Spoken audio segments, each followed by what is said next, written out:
नमस्ते दोस्तों। आपने शेरशाह नाम तो जरूर सुना होगा। इससे आपको शासक शेर शाह सूरी और उनके द्वारा बनाई गई जीटी रोड की याद आ जाती होगी। परंतु हाल ही में रिलीज फिल्म शेरशाह हमें एक और शेरशाह की याद दिलाती है। जी हाँ दोस्तों, आज हम रियल लाइफ हीरो, परमवीर चक्र विजेता और कारगिल युद्ध के अमर शहीद कैप्टन विक्रम बत्रा को याद करेंगे और उनसे जुड़ी कुछ रोचक जानकारी आपको देंगे। आज कैप्टन विक्रम बत्रा को गुजरे हुए 20 साल से भी ज़्यादा हो गया है, परंतु उनकी याद आज भी हमारे दिलों में ताज़ा है और हमें भावुक कर देती है। कैप्टन बत्रा ने अपनी कुर्बानी देकर जो मिसाल खड़ी की है, उसके लिए पूरा देश उनका श्रेणी है। उनकी ये कुर्बानी वर्तमान और आने वाली पीढ़ियों के लिए मार्गदर्शन का कार्य करेगी। कैप्टन विक्रम बत्रा का जन्म 9 सितंबर 1974 को पालमपुर के एक छोटे से शहर में हुआ। वो जुड़वा भाइयों में बड़े थे और अपने भाई विशाल बत्रा से 14 मिनट पहले पैदा हुए। उन दोनों जुड़वा भाई के उपनाम थे लव और कुश। उनकी 2 बहनें भी थी, सीमा और नूतन। उन्होंने अपनी प्राइमरी एजुकेशन अपनी माँ से ही प्राप्त की, जो कि खुद एक शिक्षिका थी, और फिर उनकी सीनियर सेकेंडरी तक एजुकेशन पालमपुर से ही हुई। पढ़ाई में अच्छा होने के साथ साथ विक्रम एक प्रतिभाशाली खिलाड़ी भी थे। वह कई खेलों में उत्कृष्ट प्रदर्शन देते और टेबल टेनिस, कराटे और ऐसे अन्य खेलों में अपने स्कूल और कॉलेज का प्रतिनिधित्व करते। हालांकि वो टेबल टेनिस था जिसमें वास्तव में उन्होंने उत्कृष्ट प्रदर्शन दिखाया, और वो कराटे में एक ग्रीन बेल्ट धारक थे। अपने कॉलेज के फर्स्ट ईयर में वो एनसीसी एयर विंग में शामिल हो गए। इंटरस्टेट एनसीसी कैंप में उन्हें उत्तरी क्षेत्र में पंजाब निदेशालय का सर्वश्रेष्ठ एनसीसी एयर विंग कैडेट के रूप में चुना गया। इतनी बात जानकर अब आपको लगने लगा होगा कि डेस्टिनी एक पहाड़ में रहने वाले युवा को एक सैनिक के रूप में तैयार कर रही थी। इसके बाद 1994 में उन्होंने एनसीसी कैडेट के रूप में गणतंत्र दिवस परेड में भाग लिया, और फिर जब वो अपने घर लौटे तब उन्होंने अपने माता पिताजी से कहा कि वो भारतीय सेना में शामिल होना चाहते हैं। वैसे उनके नाना जी भी भारतीय सेना में एक सिपाही के रूप में काम कर चुके थे। फिर कॉलेज में रहते हुए एक हांगकांग की शिपिंग कंपनी ने उन्हें मर्चेंट नेवी के रूप में नियुक्त कर लिया, लेकिन अंततः उन्होंने अपनी माँ से कहते हुए अपना मन बदल लिया कि पैसा जीवन में सब कुछ नहीं है, मुझे कुछ महान करना है, कुछ एक्स्ट्राऑर्डिनरी, जो कि मेरे देश में मेरे लिए प्रसिद्धि ला सके। और फिर उसी साल उन्होंने चंडीगढ़ में डीएवी कॉलेज से यहाँ तक यानी कि ग्रेजुएशन की डिग्री पूरी की। फिर 1995 में यानी कि उसी साल वो चंडीगढ़ में स्थित पंजाब यूनिवर्सिटी में दाखिला लिए और एमए इंग्लिश में प्रवेश किए, ताकि वो संयुक्त सेवा रक्षा यानी कि सीडीएस के लिए तैयारी कर सके। वह शाम की कक्षाओं में भाग लेते और दिन में एक ट्रैवल एजेंसी में पार्ट टाइम जॉब करते। पिताजी, मैं आप पर बोझ नहीं बनना चाहता, कैप्टन बत्रा ने अपने पिताजी से कहा। फिर 1996 में उन्होंने यूपीएससी द्वारा आयोजित सीडीएस दिया और फिर फाइनली एसएसबी इलाहाबाद में उनका फाइनल सिलेक्शन हो गया।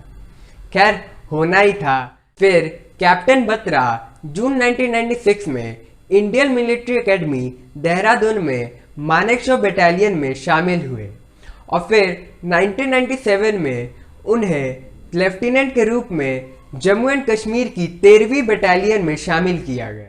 सोपोर के पोस्टिंग के दौरान उनके कई मुठभेड़ हुए, परंतु एक मुठभेड़ बड़ी खास है।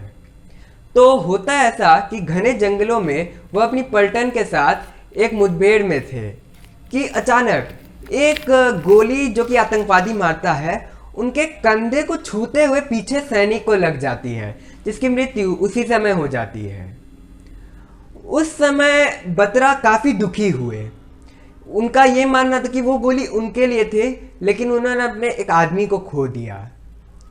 उस समय कैप्टन बत्रा के दिल में एक आग जली, जिस आग ने शाम तक सारे आतंकवादियों को खत्म कर दिया। लेकिन इस सफलता के बावजूद भी कैप्टन बत्रा दुखी थे। उन्होंने शाम में अपनी दीदी को फ़ोन किया और कहा कि वो गोली मेरे लिए थी, लेकिन मैंने अपना एक आदमी खो दिया। कैप्टन बत्रा जब भी छुट्टियों पर पालमपुर आते तब वो निगल कैफ़े ज़रूर जाते। आखिरी बार जब वो 1999 में अपनी छुट्टियों के दौरान निगल कैफ़े गए कॉफ़ी के लिए, तब उन्हें एक परिचित मिला।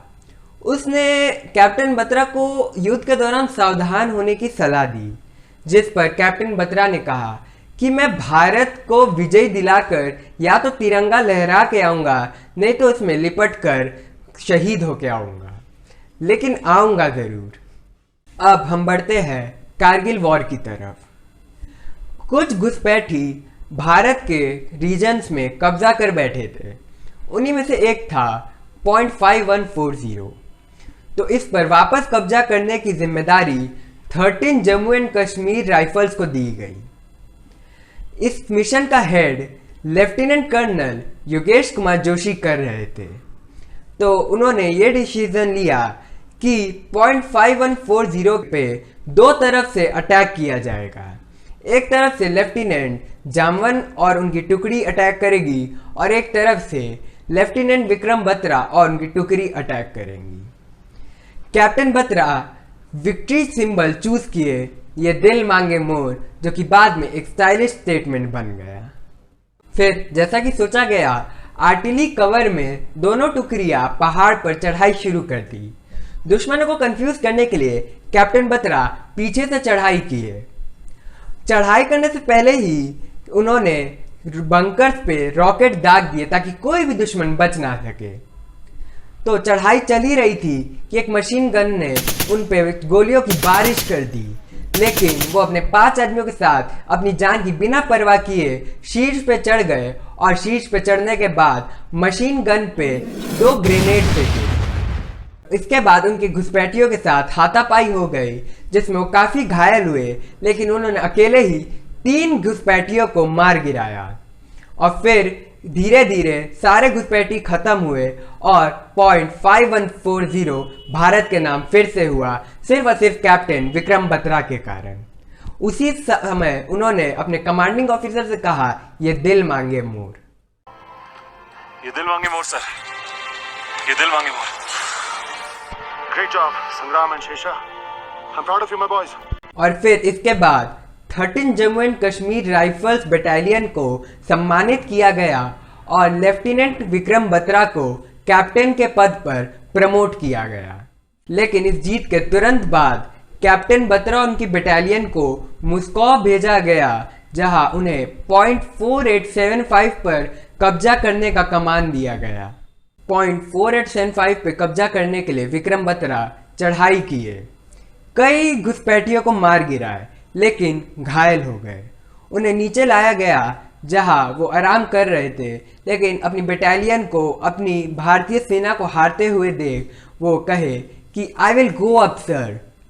इस जज्बात को देख के उनके सीनियर्स हैरान हो गए, लेकिन फिर कैप्टन बत्रा कहाँ रुकने वाले थे, ऊपर गए, कई घुसपैठियों को मार गिराए, फिर .4875 पर कब्जा भी कराए, लेकिन वो इस दुनिया को छोड़ के चले गए। दोस्तों, फिर 15 अगस्त 1999 को कैप्टन विक्रम बत्रा को परमवीर चक्र से सम्मानित किया गया, जो कि उनके पिता उस समय के प्रेसिडेंट से प्राप्त किए। आज कैप्टन विक्रम बत्रा भले इस दुनिया में नहीं है, परंतु वह हमारे दिलों में हमेशा बसेंगे और सैल्यूट है ऐसे हीरोज़ को। अगर इस वीडियो से आपको कोई भी फ़ायदा होता है या इसमें कहीं पे भी इम्प्रूवमेंट की ज़रूरत है तो कमेंट में ज़रूर बताएं, और हाँ, चैनल को सब्सक्राइब करना ना भूलें। जय Hind. The Pakistani soldiers or officer, whoever it was, he said to me, my code name was Shesha. Oh Shesha, you have come. Don't try to come up, otherwise you'll have a tough time. And that was the time they gave us a challenge. And my guys, they went wild. How dare a Pakistani troop can challenge us? My company's success in was Ye Dil Mange More. The guys were so highly charged up that they're wanting that some more bunkers should have been there and we would have got more chaps.